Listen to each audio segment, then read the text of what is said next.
Public Meetings Law and has been duly advertised in the newspaper as an official meeting. Roll call. Mrs. Gardella, Mr. McCarron, Present. Mrs. Barocas, Present. Dr. Osman, Mrs. Rivera, Mrs. Cass, Present. and Mr. Palmieri. Present. I need a motion for approval of the agenda with addendums. Motion. Second. Discussion. Roll call. Mr. McCarron, Yes. Mrs. Barocas, Yes. Mrs. Rivera, Mrs. Cass, Yes. and Mr. Palmieri. Yes. I now turn the meeting over to Mrs. Permilli for her superintendent's report. Thank you, Mr. Palmieri. So good evening, everyone. This is a fun time, a busy time of the school year for us, believe it or not. We are beginning to really gear up for the 23-24 school year. It's not too far away, believe it or not. So we are very busy. Exciting this week is, athletics have been operating and our band camps. It's been wonderful to hear the band playing from my office, so that's been exciting. So really getting excited for the opening of the school year and our schools coming alive again. Just want to remind our community that an email blast did go out recently in regards to our a reminder about our new school times for this upcoming school year. Ms. Irwin has put some slides up to remind our community of that as well behind me this evening. It's also posted on our website, so just a reminder of that. That is a change for us. And also in that communication is the dates of schedules being released and bus passes. So please make sure you check that information out and you know when you can log on to the portal to find that information. I also want to point out in that communication that went out a few weeks ago, we did have a change to our policy in regards to the residency requirements if you're moving. So please, if something is happening in your family and you're moving, please pay attention to that policy. There are some changes there. So that again is highlighted in the email that had gone out to our community. It is on our district website. And again, Ms. Irwin has put some information up behind me tonight. So I also wanted to really celebrate something positive that we have learned about, and now that it's official, I wanted to take a moment to publicly recognize a very generous donation the district will be receiving. We're not really sure when we're going to receive it. It could be a long time before we see this donation, but please just stay with me for a little bit. I want to explain a little bit about where this came from and the history, and it's kind of a really neat story of an example of how we have such caring and giving people in our communities who really care about kids and their education. So all of Jackson knows the Switlick School, of course, but they may not know the history behind it. The school opened in 1948 on a plot of land donated by a man named Stanley Switlick. The 165-acre plot was so large that eventually the district was able to open a junior-senior high school as well as what we know now as Jackson Memorial High School, plus the Switlick School.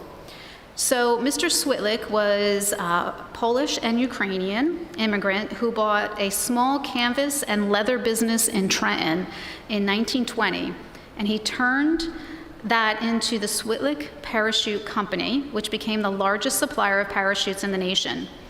His company outfitted early aviation pioneers such as Amelia Earhart.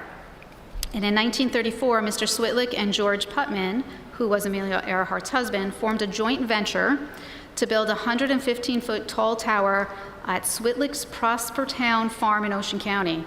It was designed to train airmen in parachute jumping, similar to towers we eventually built in our military bases throughout the country and trained thousands of World War II airborne soldiers. The company reached peak production of 2,500 parachutes a week during World War II. In fact, one of the parachutes saved the life of former President, Navy Lieutenant George Bush, when his plane was shot down over the Pacific in 1944. During the Korean War, the Switlicks donated valuable parachute patents to the U.S. government. His company was the first to develop crash helmets for motorcycles and also worked with NASA on G-force survival suits for both humans and monkeys. Today, the Switlik Company still makes survival suits for the U.S. Air Force and air forces around the world, as well as emergency inflatables. Now, Mr. Switlik died in 1981, and for many years after that, his children and relatives would continue to come talk with the students of Switlik, which is one of the two schools that bear his name. The other one is in Florida. A few months ago, we were notified that Mr. Switlik's legacy and generosity to Jackson lives on, and through the estate of his daughter, Michelle Elter, we would receive trust funds in the amount of $1.2 million. As you know, during these fiscal budget times and crisis that we're in, it is an incredibly difficult time in the district, so this means so much to us here. I think it is wonderful that the dreams and inventions of Stanley Switlik continue to play important roles in the caring and saving of human lives, and that his commitment to the students of Jackson continues to live on. We are so grateful to the Switlik family for their generosity, and we are proud to continue to share his story and the impact that he and his family have made for our students. Such a nice story. I actually have chills reading it. So it's an incredible donation. We are blessed to have that, and hopefully we see that soon, but again, we're just blessed to have the money. So we'll see when that can come through. So moving on from that, tonight, we do have several presentations to the Board of Education. We're going to start this evening with our food service annual review that will be presented by our Director of Food Service, Mr. Imardino. So if you don't mind, Mr. Imardino, come forward and we'll listen to your annual review. Thanks. And there are slides behind you, board members, so you can turn in and follow along. All right. All right. Good evening, everyone. Hope you're enjoying your summer so far. Our agenda this evening is as follows. We're going to talk about some accomplishments during the course of the year, challenges that we faced, some breakfast and lunch statistics. We're going to talk about our financial performance, and we're going to go into the New Jersey Expanded Income Guidelines, which is new to the state of New Jersey for this coming school year. And finally, we'll talk about some of the meal pricing for 23-24. Excuse me. As you're aware, this was our first year with our Common Lunch program. We successfully rolled out Common Lunch for the high schools, serving the students within a 15 to 20 minute timeline in an hour service time that we were afforded initially. We decided to forego the vending machines due to our speed of service, as well as the $75,000 savings in equipment cost. During the course of the year, especially the second half of the year, there was a strong financial push, or a strong push for increasing the free and reduced applications during the second half of the year. This was in hopes of additional funding to the district. And we provided free breakfast to all the students with very positive results. Furthermore, we experienced a successful rollout of our new menu program at the K-8 schools specifically, and we'll be expanding this to the high schools this year. And we purchased several pieces of much-needed food service equipment as well. Some of the challenges we faced were as follows. We experienced very high absence and staff shortages throughout this year. With that said, I would like to express my thanks to my staff for helping and adjusting schedules to accommodate these shortages. Supply chain issues continue to be a problem, but the effects were not noticed by the students or staff. There were significant rising cost of goods, and we had excessive repair costs, specifically at Crawford Rodriguez and Elms for $109,000 plus. And we're still experiencing collection of negative balances. However, we would like to express thanks to those donors who provided $1,200 in donations to defray these costs.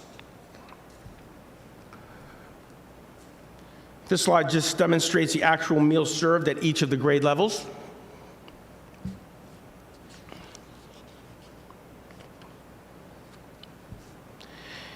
And this slide is a statistical breakdown and comparison to 21-22 school year. Please be mindful that 21-22, we were universal free breakfast and lunch. So the numbers are exponentially greater because we, as you can see, the participation of each in comparison to these years is significantly greater.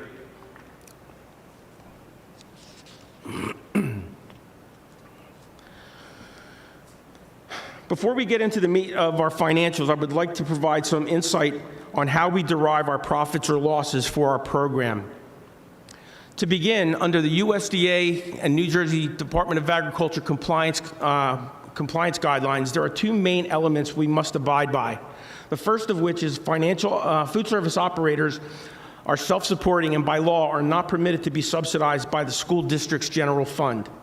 Secondly, food service operations should not have more than 3 months' worth of operating funds on hand in the food service account. Financial statements are like report cards. With the appropriate analysis and explanation, this justifies how well or how poorly a department does.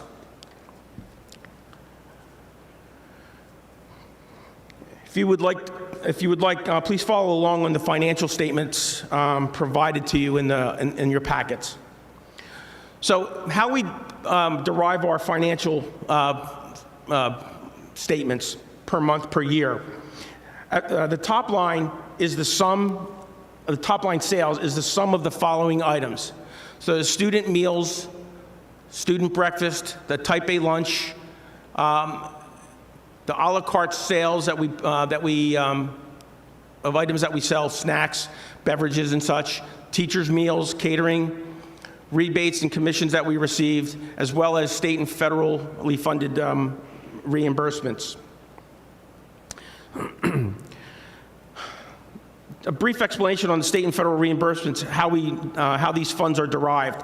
In order for us to get a reimbursement from the state and Fed, we must serve what's called a reimbursable meal. A reimbursable meal consists of 5 components that are offered. We have to offer the protein, the grain, the milk, fruit, and vegetables. In order for us to receive the reimbursement, the student must take 3 out of 5 of those components, which is under the offer versus serve standard of the USDA. The only component that is a must-have is the fruit and vegetable. So if a student does not take a fruit or a vegetable, technically, we are not really permitted to get a reimbursable meal. So we must encourage the students to take their fruits and vegetables. This next chart, this is the 22-23 federal reimbursement rates. The 23-24 have not come out yet, so we're waiting for that. But this calculation for reimbursable meals are derived by posted reimbursement rates, which, as you see up there, and the number of meals per category. So for every free meal that we serve, we get $4.40 for lunch and $2.26 for breakfast. And the paid reimbursements are up there as well. And we also get 8 cents per total, per every lunch that we serve, per the Healthy Hungry Free Kids Act. So when we take all of our combined free meals times by 440, and again, the paid rates as well, the accumulation of that provides us the reimbursements that we get from the state and federal government. With regard to the expenses, again, you can follow along on your on the financial statements as to the breakdowns. Again, the expenses would be predominantly food, paper, repairs, and then there's the labor cost component, which, as you can see, encompasses salaries, benefits, and the FICA. And the basic formula for this is the total top line sales minus total expenses gives us our profit or losses. Just as an additional line item expense explanation of what an indirect cost is, these costs are frequently referred to as overhead costs and overhead expenses, such as rent and utilities. For our purposes, these also cover custodial expenses, facility and maintenance expenses, not covered directly by the food service department. Our total revenue for the 22-23 school year was $2.8 million, and our loss for this year was $1.15 million.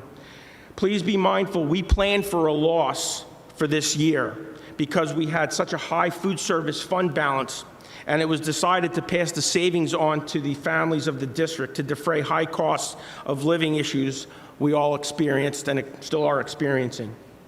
If we did not have the indirect costs factor in there, we would have lost $350,000. And again, please be mindful that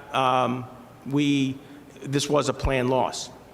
Our food cost percentage is 40.44%, and that's a percentage of sales. This is a little higher than normal for us, largely due to the cost of goods, the reduced meal prices, and the free breakfast that we provided. The labor cost is a little north of 58% of sales. Paper cost is 4.7% of sales. The aggregate other cost was 37% of sales. Again, that includes the indirect cost, but without it, it would have been an 8.7%, 8.7% of sales. And again, the other, the remainder of the other costs are listed there for you as well. So moving forward, this year we are preparing for an expected New Jersey Department of Agriculture administrative review.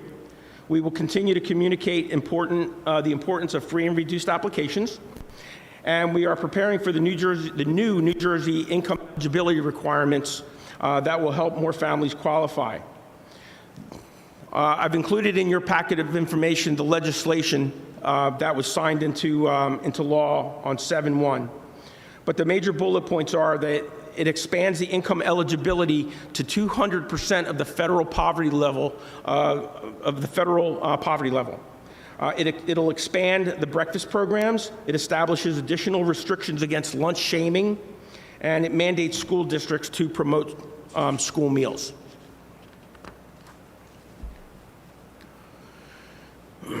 This chart shows the changes in income eligibility for the from the federal standard to the new New Jersey guideline. As this example shows, if a family of four makes $55,500 annually, under the federal guideline, they are not entitled to free or reduced meals. However, in New Jersey, they would up to $59,700.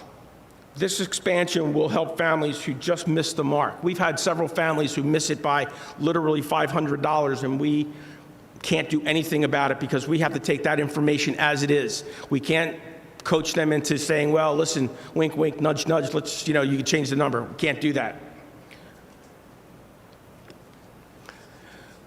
And lastly, these are our breakfast prices for this coming school year. And once again, as a reminder, last school year we instituted a price reduction to provide the relief to the families due to our high profit as well as high fund balance. And again, be mindful that these prices reflect what we did back in 2006. And with that said, if you have any questions or comments, be happy to entertain them.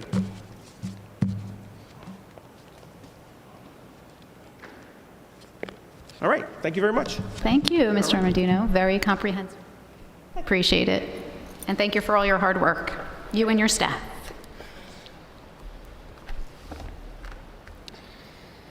Okay, also this evening, Mr. Baginski will be sharing annual school nursing report with the Board of Education. Mr. Baginski, Assistant Superintendent.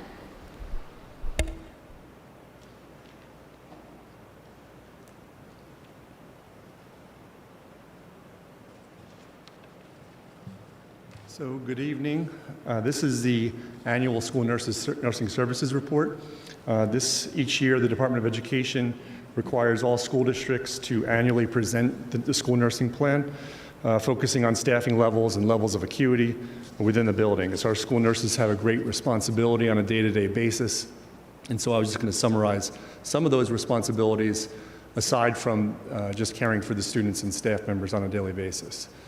They are charged with responsibility to obtain and review health and medical information to fulfill all the state requirements. They have to submit mandatory reports on immunization and communicable diseases. They are also charged with the responsibility to implement individualized health plans for students. They also maintain certification in CPR, AED, and first aid. They also manage the emergency cardiac response teams in each school, also known as the Janet's Law teams. They coordinate the health outreach and referrals for students and families, both locally and at the state level. And they also respond to any mandates issued by the New Jersey Department of Health and the New Jersey Department of Education. So aside from these responsibilities, they also care for the large number of students in their schools. This slide represents the school population for each of our schools, also the number of visits both this past school year and the school year prior. You can see a slight uptick in the elementary schools. That is largely due to the inclusion of the preschool program. Preschool students also are self-contained programs that the special ed department has. Each visit is recorded by a school nurse in our student information system, and so this becomes part of the way we look at the need for each of our schools. The other metric that we look at is the acuity level. The acuity level is basically the level of need, the nursing skill, and the level of need for our students within our schools. So the entire student population fits into one of 4 levels, with level 1 being the students who need the most acute and most significant nursing support. These students at level 1 include students with diabetes, students with severe life-threatening allergies, also students with complex mental health and behavior issues such as anxiety, and also students who need daily medication administered through the health office. Level 2 acuity level students, generally, you're talking about concussions, also students who need assistance with toileting or other personal care function. And so those are the 2 most acute levels within our schools. The remaining 2 levels, level 3 and level 4, would make up the rest of the student population, with a student who, in level 4, would be any student that would exist in our schools.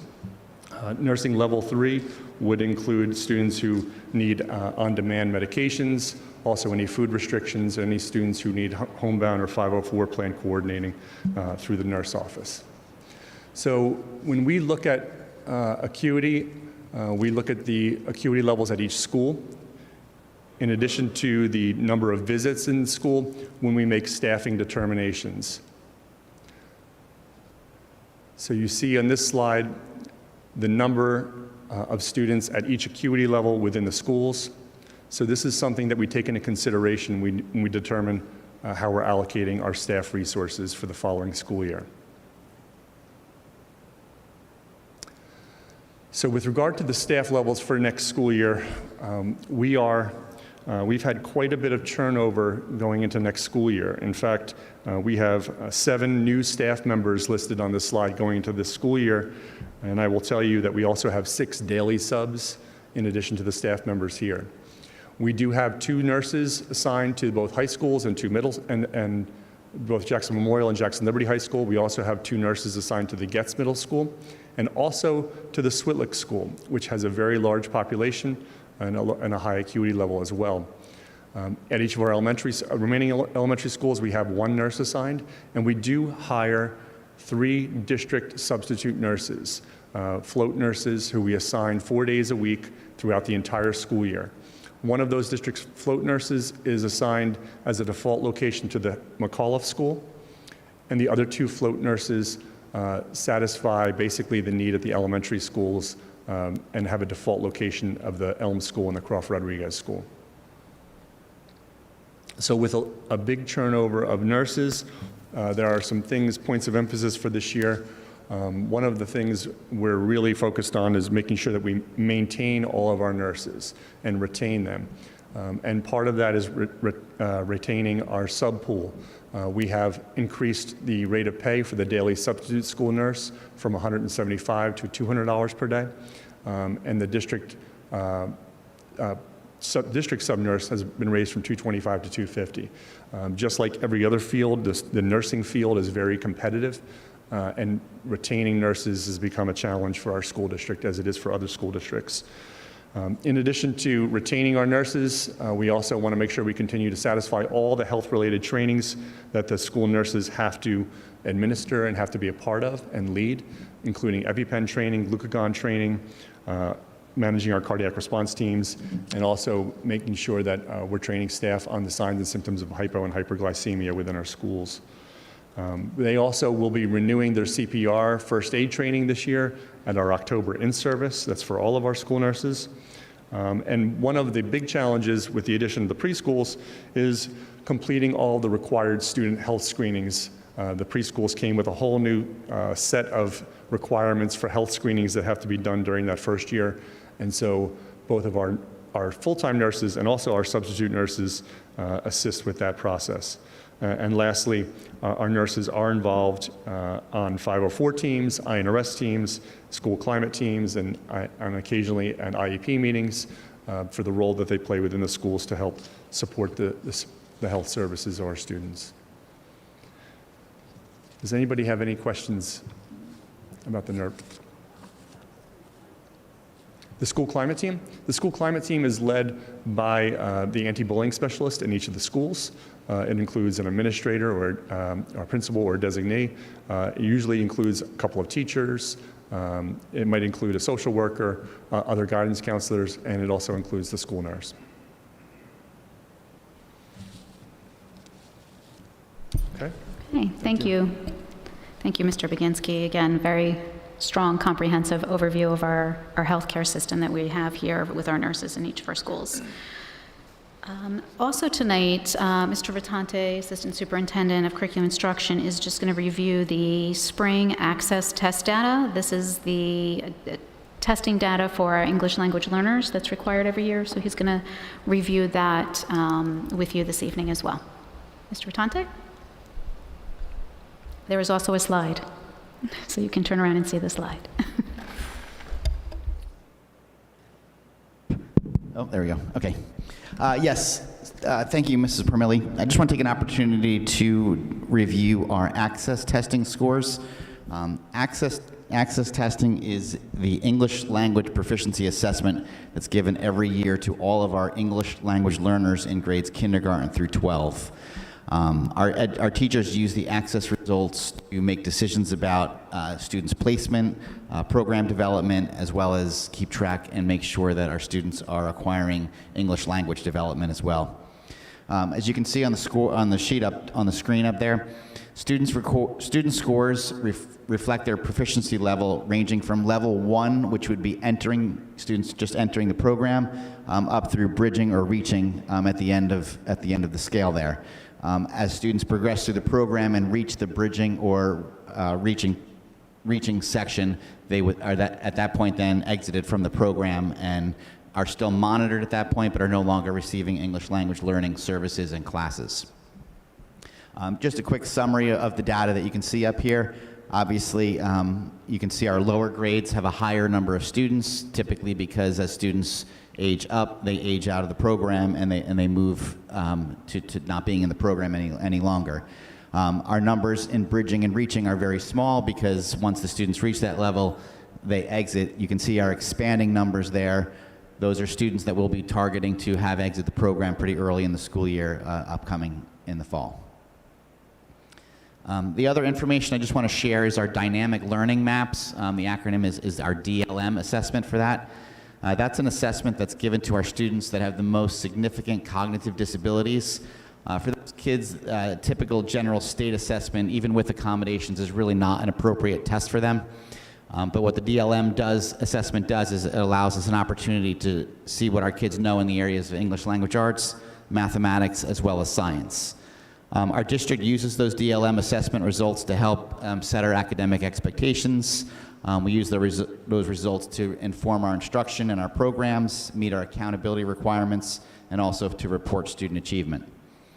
For state district reporting purposes, the number of students needed to report scores must be 10 students in any grade or category, and that's really to protect student confidentiality. The largest grade in any subject that we had in the district was only 4 students, so for that reason, we won't publicly present the DLM data, but all of the individual score reports for DLM will be sent directly to the students' parents so they can see how their children did on that assessment. Any questions regarding access or DLM testing? Okay, thank you. Thank you, Mr. Vitante.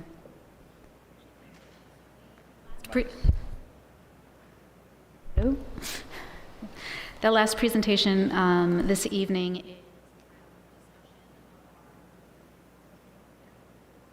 That's okay.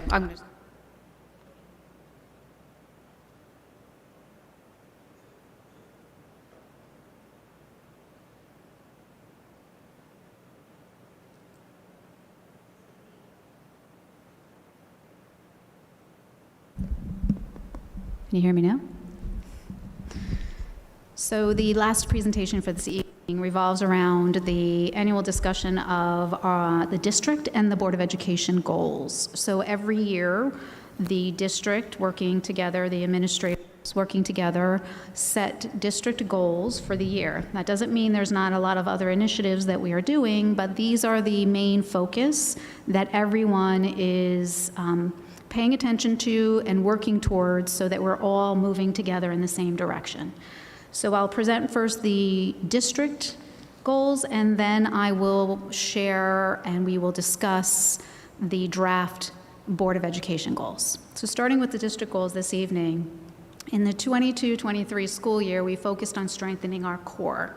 You'll see here a quote that really talks about the importance and does the analogy between the physical core and obviously the intellectual core that we were aiming for, and making sure that we were really getting back to those core things we know are good for students. We were getting back from the pandemic. We were getting, we had a lot of concerns, as there was across the state and the country, for mental health of students. So we focused on the core. And when you think about what words do you use here in Jackson that demonstrate the core, our mission statement really focuses in on, well, what is that for Jackson? And you'll see here just some of the red words and the underlined words. That is basically our core, what we believe, and we use this mission statement.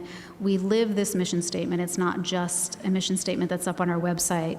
Our school administrators, in our summer July administrative workshop, we focus on this, and our administrators focus on it in the beginning of the school year, and they continually revisit it with their staff throughout the school year. So there you see some key words: compelling learning experiences, safe and nurturing environment, that we are engaging, we're inspiring students and motivating students, that they are independent learners, creative and critical thinkers. There's a commitment to scholarship and character initiative, and that they are lifelong learners. Beyond and behind these core values, our mission statement are our core values and beliefs. Now, I'm not going to read these all to you. I'll just pause for a minute for you to scan through them, but you'll see, again, these are the values and beliefs that guide what we do on a daily basis in our schools and our classrooms.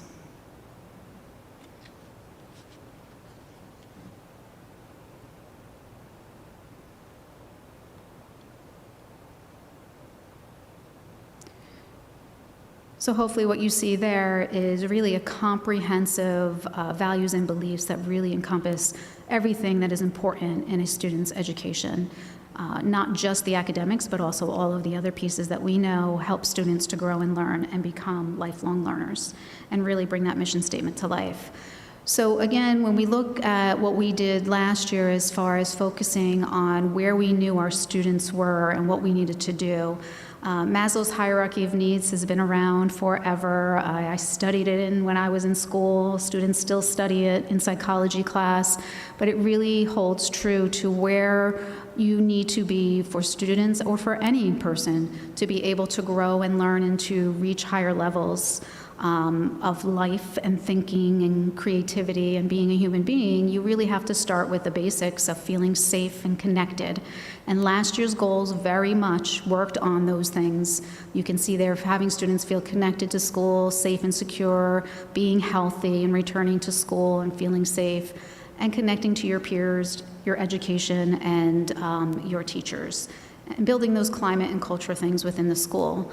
So we focused tremendously on those things. There were lots of goals and initiatives with that last year, much of which were presented here at the board meeting.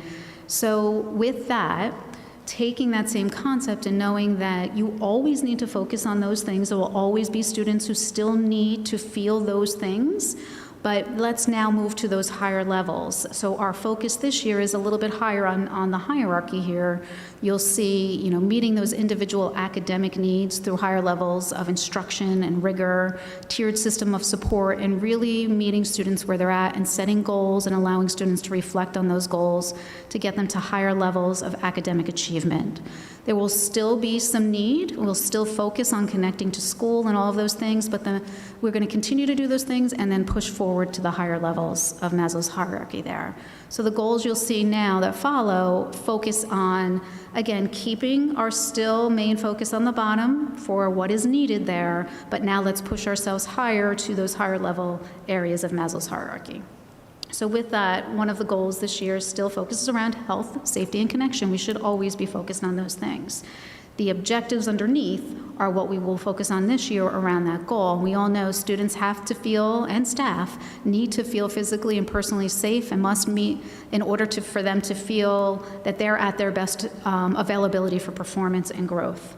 So with the physical part of that in our facilities, we'll continue our ongoing safety assessments of our facility and our protocols and analyzing that. We'll continue to use our common language for emergency response. We'll practice those things. We'll drill for those things. We'll continue to collaborate with our fantastic security team here and our great police department and our SROs. And as always, we'll continue to work with our staff and train, and you can never do enough of that, right? So we'll continue all of those things to create that physical safety. And moving to the next part of health and safety and connection then is that emotional, mental health and the importance of relationships that we know is so key. So we'll continue to focus on building positive school culture and climate. That doesn't go away just because we have a different main focus. We'll continue those things. We'll monitor and address chronic absenteeism. That is a big thing. We need students here to feel connected and to learn. So we'll continue to work on that. And work on building student resilience. We know that that is something that we've had to work on since the pandemic, and we'll continue to do that so that they are resilient and can face challenges and know how to problem solve. We'll continue to focus on signs of individuals at risk using our threat assessment teams, and we'll continue to proactively try to reduce bullying and expand remedial measures and restorative practices while also expanding available resources for students and families. So that addresses our health, safety, and connection related to physical and emotional, mental health. The next goal is now that higher level of Maslow's hierarchy that I mentioned. It's the academic growth and rigor, and it's really identifying students' academic needs, setting growth goals while keeping instructional rigor at the same time so that we meet students where they're at and then continue to push them forward in their academic growth. So you'll see some of the things that we will be focused on here in the bullets. Students with teacher support will set goals for learning, scheduling time, and using resources and self-reflection so they are an active part of the learning process. Use of formative assessment to help us target every individual student's needs so that we can meet them where they're at and push them forward. That's called differentiation of instruction. We'll continue to strengthen that within our classroom. And we will continue to communicate with families and our staff, two-way communication of notifying them of progress and areas that students are doing well in and areas they need support in, while also creating opportunities for students to take responsibility for their learning, like I said earlier, creating those opportunities that they are engaged and part of their own learning process. And then, as always, continue to strengthen the use of our tiered system of supports to address those individual needs so all of our students are growing and learning. Along those same lines of that same goal, communicating high academic standards for all students, creating lessons of higher level, order thinking, open-ended problem solving, authentic application-based learning. That's where you're going to get higher levels of learning if you are hitting those higher level engagement opportunities for students to be able to learn and not just be passive in their learning, but to be engaged in their learning.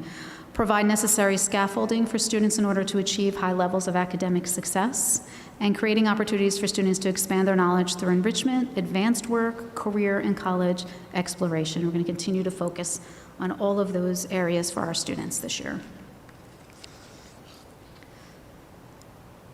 So in the area of finance, transportation, and facilities, obviously the goal is always to ensure the district facilities and transportation are maintained for safety purposes and efficiency while advocating for fair state aid funding that we've been doing for 6 years now, and seeking creative ways to offset our budget.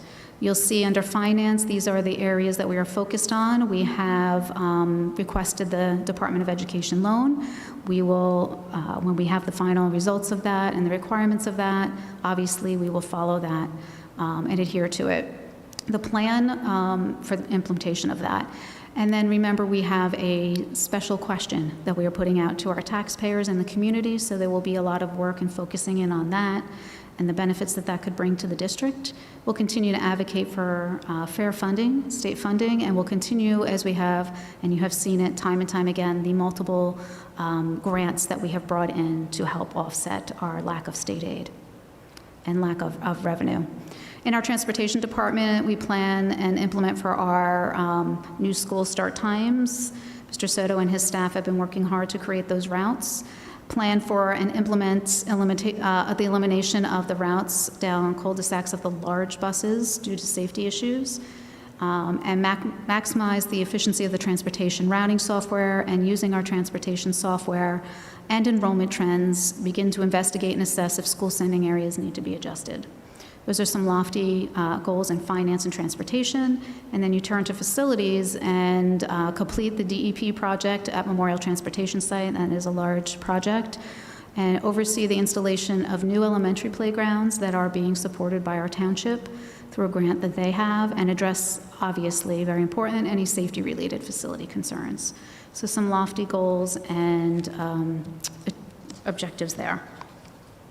In our next goal, the district goal for human resources and operations, obviously the goal there is to efficiently recruit and monitor school staff while also creating more productive, cost-effective ways and approaches to the Human Resource Office. There's no secret here. You see it in the news. In fact, I was saying the other day on my way in, they're doing commercials for teachers in New Jersey to go into teaching.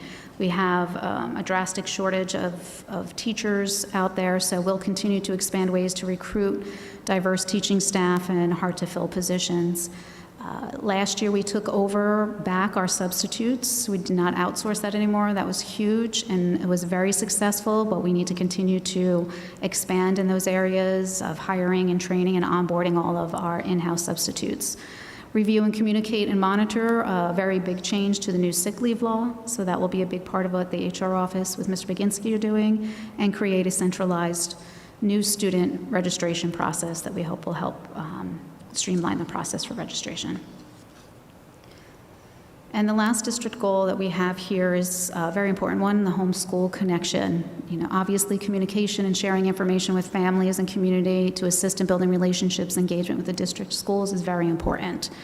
We'll create and communicate important information to ensure our voters can make informed decisions related to the second question in November. You'll see a lot of information on that shortly coming out, and I'll have a few more words about that later this evening.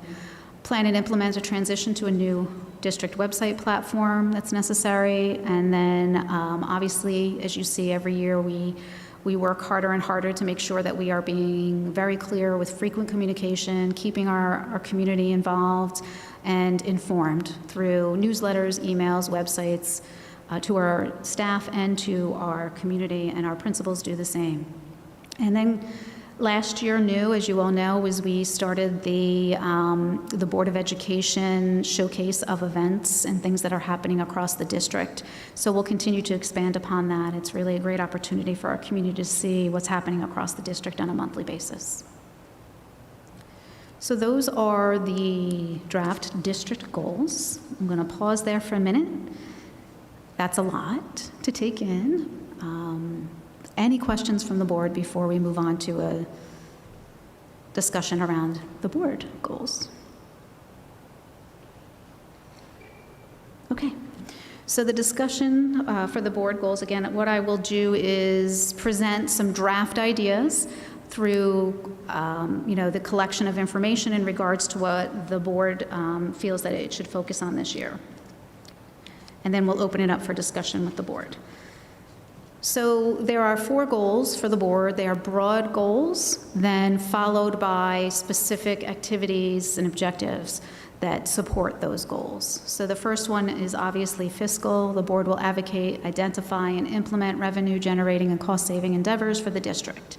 And the actions behind that would include the board will advocate and support the district administration in seeking better fiscal approaches for funding our non-public transportation expenses to the district. We have been doing that year after year, trying to advocate for some differentiated approaches to funding for that situation. The board and the administrators will develop a budget that addresses the fiscal challenges that have been laid upon the district due to the S2 funding loss. And then the board will continue to support the application of grants to help support and expand programs in the district and continue to seek other revenue sources. Goal 2 is focused around curriculum and extracurricular opportunities for students. So the board, the big goal is the board will support and monitor the district commitment to strengthen opportunities to improve student achievement, improvement, and progress, involvement and progress. So every year we present publicly to the board the state of the schools and the school performance reports or data, as Mr. Rattante just presented the access scores. And that's the opportunity for the board to provide feedback and input publicly about those scores and the programs that we have in place. Provide feedback and curriculum opportunities to improve student achievement, and then review the administrative report that will be presented to the Board of Ed regarding an upcoming district-wide survey of our athletic programs. So that will involve the work that the administrators are doing with that survey, gathering the data and presenting that publicly to the Board of Education for your feedback and review. The third goal revolves around communication. The board will support and monitor efforts to further strengthen communication and engagement with families and community. And the actions behind that broad goal: support the administrators in educating the community around the second question vote in November. Create an ad hoc Board of Ed enrollment committee as part of an effort to ensure balanced enrollment district-wide and/or possible redistricting. The committee will produce recommendations to the full board for review and feedback.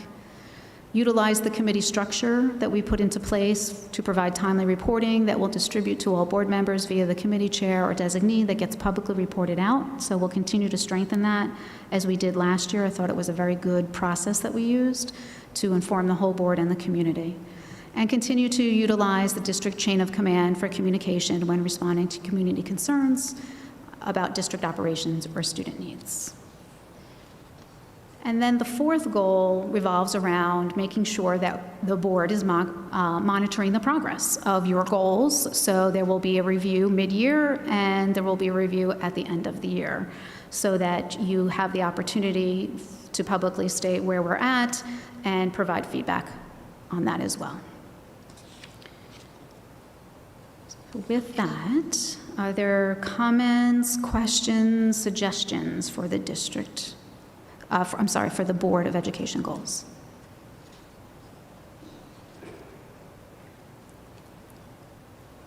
Okay.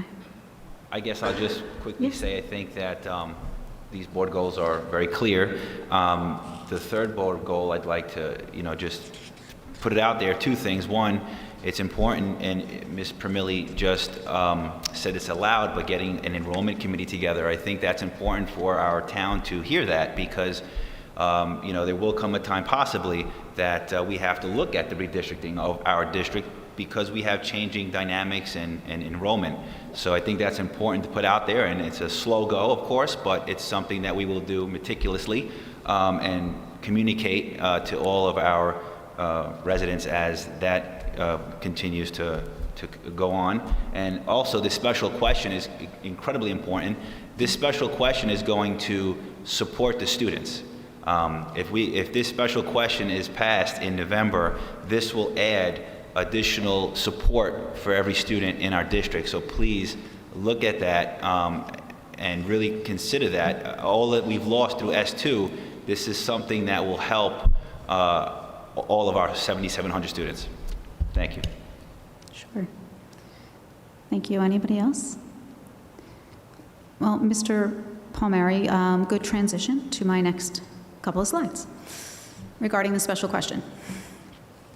So thank you, board, for your input on the goals, and we'll put those into action and get busy.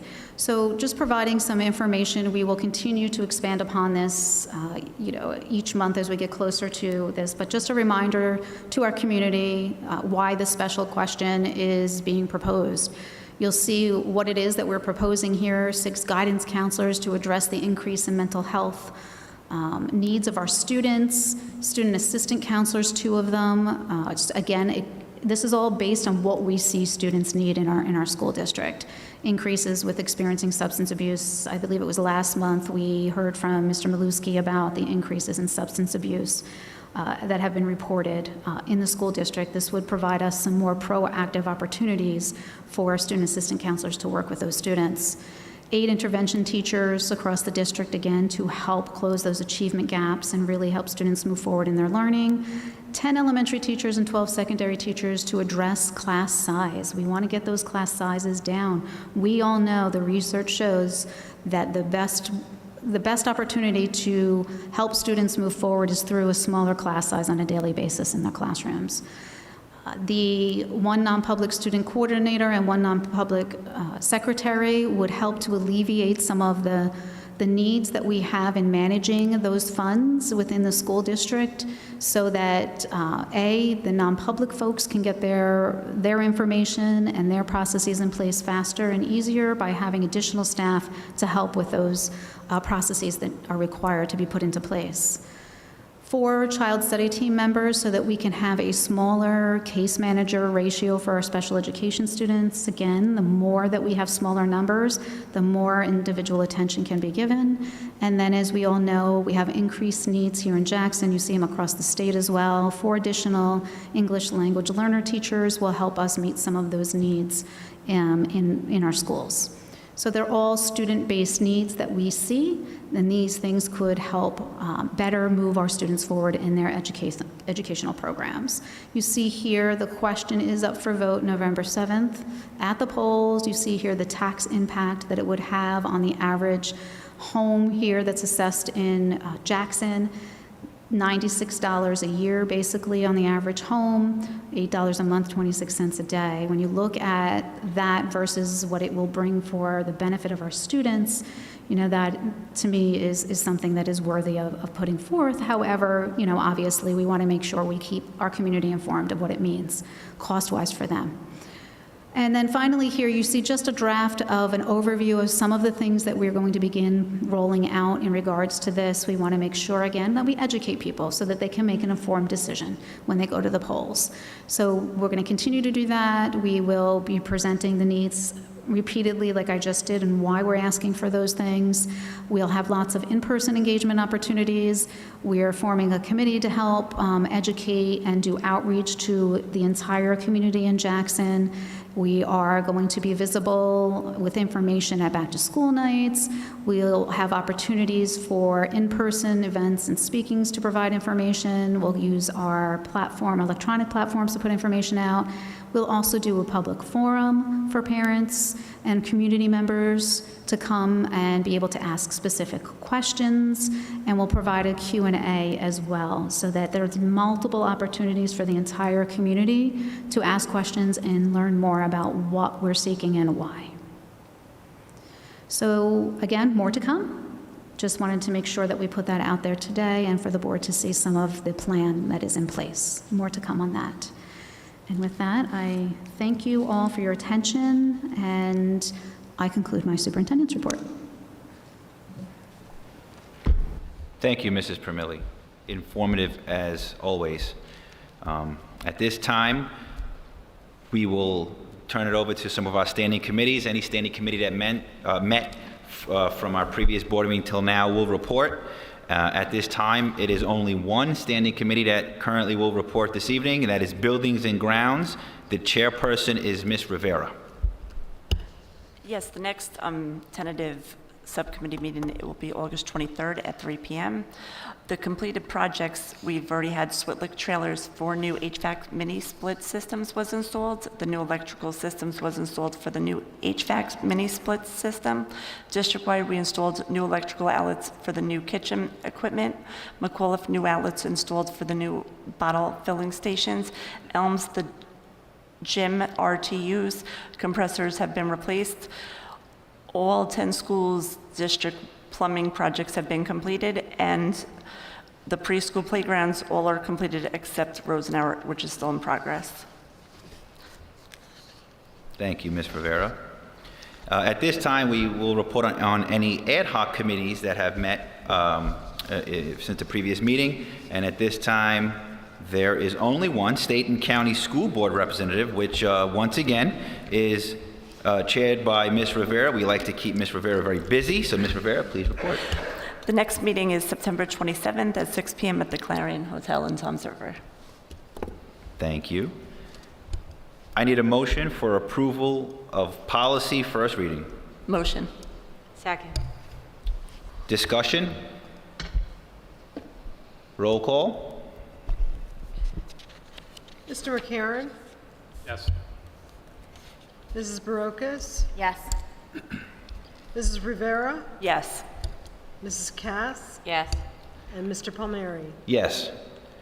I need a motion for approval of the minutes, the closed session meeting, July 19, 2023, and the official board meeting, July 19, 2023, business meeting. Motion. Second. Discussion. Roll call. Mr. McCarron? Yes. Mrs. Barocas? Yes. Mrs. Rivera? Yes. Mrs. Cass? Yes. Mr. Palmieri? Yes. I need a motion for approval of the bill list. Motion. Second. Discussion. Roll call. Mr. McCarron? Yes. Mrs. Barocas? Yes. Mrs. Rivera? Yes. Mrs. Cass? Yes. And Mr. Palmieri? Yes. I need a motion for approval of treasurers and board secretaries' reports. Motion. Second. Discussion. Roll call. Mr. McCarron? Yes. Mrs. Barocas? Yes. Mrs. Rivera? Yes. Mrs. Cass? Yes. And Mr. Palmieri? Yes. I need a motion to open the public forum on agenda items only. We will hold another public forum during this meeting for other questions. This public forum will be for questions on agenda items only. Motion. Second. Please sign in and state your name and whether or not you are a Jackson resident. A person is allowed a maximum of 5 minutes to speak. No person may speak more than once on the topic until all others have been heard.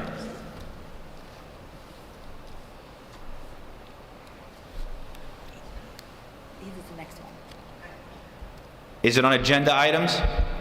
So the next one is going to be public for anything you'd like. Anybody on agenda items only? All right, I need a motion to close public forum on agenda items. Motion. Second. Okay, all in favor? Aye. I need a motion to move finance. Motion. Second. Discussion. I do have a comment I'd like to make on finance. If you have your agenda, Finance Motion 29, you're going to see that we have to subcontract this year for our garbage pickup. We had a garbage truck that we used for a very long time, and it died on us. And this is more so for our town people to kind of understand the background. So now we have to contract out. It's going to cost over $100,000. But we were awarded a grant from the state of New Jersey that was going to provide us with an EV garbage truck. And I know that that is the way we are moving as a state. We're going towards electric vehicles, and soon that's the goal, to have everything electric. However, it's been several years since we've been awarded this grant, and we still don't have that garbage vehicle. So we now have to subcontract for garbage pickup because it would cost much more to purchase a new vehicle while we're waiting for our current electric garbage truck. So this is something we have to do. I will say, you know, if the governor or anyone is listening, I know that this is the way of the future and all, but we need to really, you know, we need to get moving on this. So if any help would be fantastic. Any other discussion on finance? I just wanted to thank the Cassville Fire Department for their generous donation for the communication boards at the preschool playground at Elms Elementary. Roll call. Okay. Mr. McCarron? Yes. Mrs. Barocas? Yes. Mrs. Rivera? Yes. Mrs. Cass? Yes. And Mr. Palmieri? Yes. I need a motion to move facilities. Motion. Second. Discussion. Roll call. Mr. McCarron? Yes. Mrs. Barocas? Yes. Mrs. Rivera? Yes.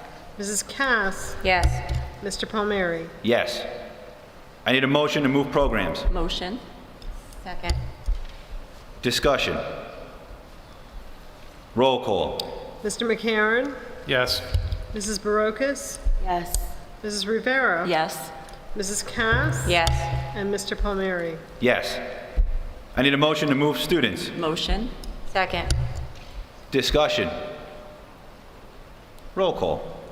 Mr. McCarron? Yes. Mrs. Barocas? Yes. Mrs. Rivera? Yes. Mrs. Cass? Yes. And Mr. Palmieri? Yes. I need a motion to move personnel. Motion. Second. Discussion. Roll call. Mr. McCarron? Yes. Mrs. Barocas? Yes.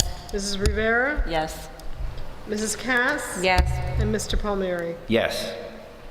I need a motion to open public forum on any topic pertaining to the Board of Education. Motion. Second. Please sign in and state your name and whether or not you are a Jackson resident. Each person is allowed a maximum of 5 minutes to speak. No person may speak more than once on the topic until all others have been heard.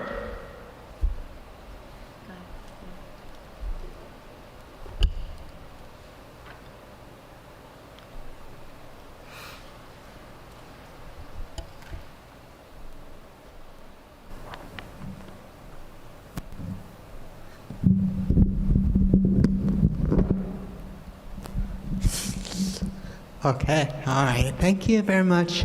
This is my first time ever going to a board meeting. My name is Dr. Paul Wojcinski. I'm a resident of Freehold Township, New Jersey, right around the corner.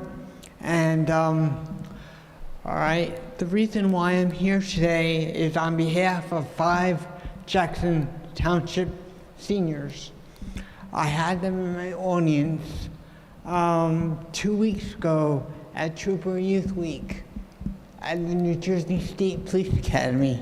The state police asks me every year for 16 years to give presentations on leadership, resilience, and overcoming adversity because I used to be in a wheelchair about 4 years. I'm lucky to walk, not as well as you can, but I'm learning.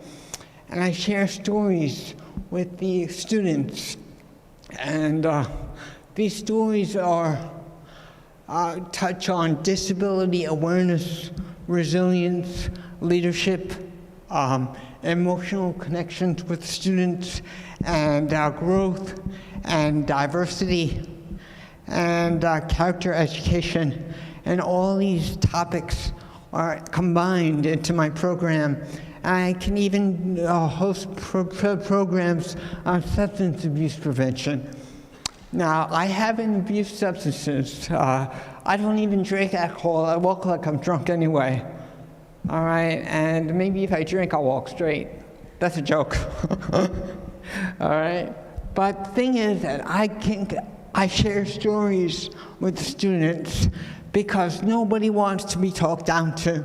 They want to be talked with. So I ask them to come beside me and walk with me in this journey of life. And, you know, I had students years ago in my audience. They can come back 13, 14 years later and said that, you know what, Paul, your assembly in my middle school saved my life. What could be more important than that? Giving students hope and optimism with a future can be as bright as they want it to be.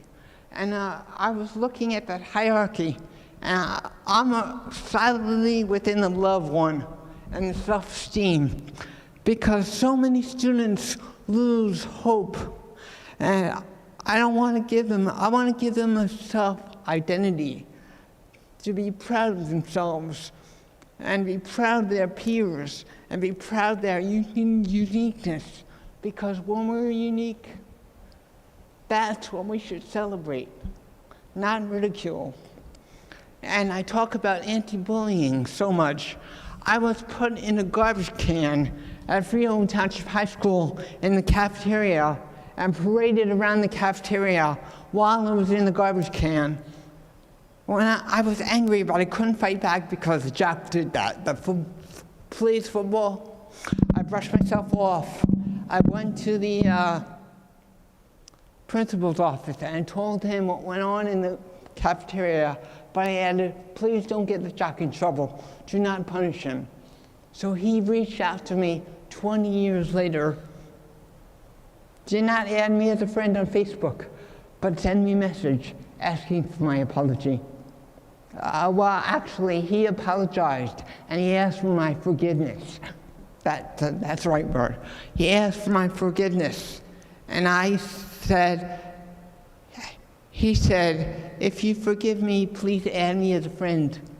So he didn't add me, he asked me to add him. I smiled and I clicked add friend. People can change when we become educated about the difference we all share. And forgiveness is a sign of strength, never a sign of weakness. And I want students to understand that if they've been hurt by another peer, if they've been a bad word or a comment on social media that backfires, I want them to forgive themselves as well as forgive the other person. Because forgiveness is a two-way street. And I don't want to take any more than 5 minutes. So I wanted to open up to any questions.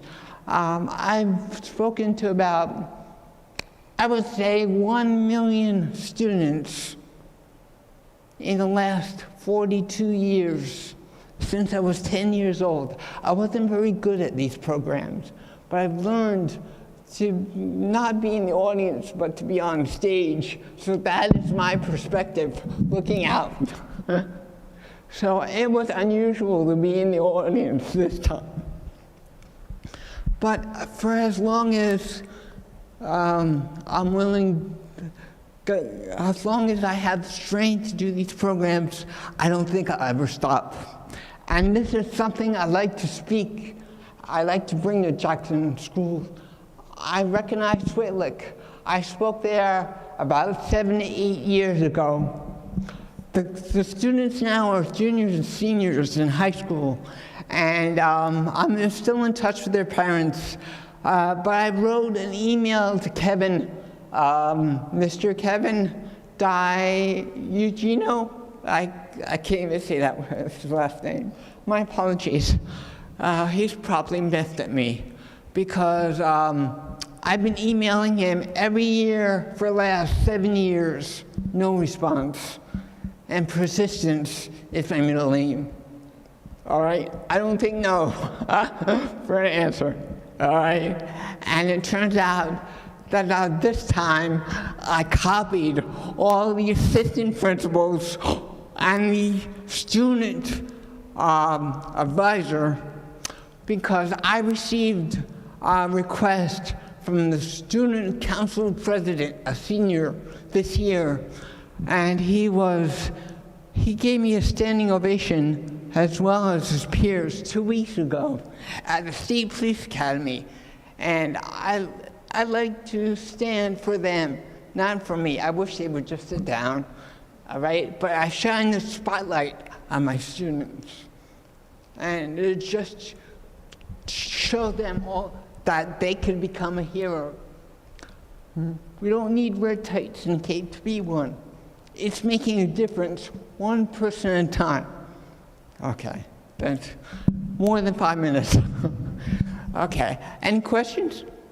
Well, I would just like to say, Doctor, thank you. You are an inspiration to all of us. And secondly, what I'd like to say is I would like you after the meeting to come get my email address and Ms. Primilli, our superintendent, and I can guarantee you we will respond to you for sure, okay? Okay, I have flyers for everybody here. If you would like one, come see me afterwards. All right, and you know, thank you very much for giving me the opportunity to address you and the board. And I hope that you have a successful school year. All right, I'm always smiling in the front row, every class of that. Okay? All right, so thank you, and I hope to see you in the audience as well. Thank you.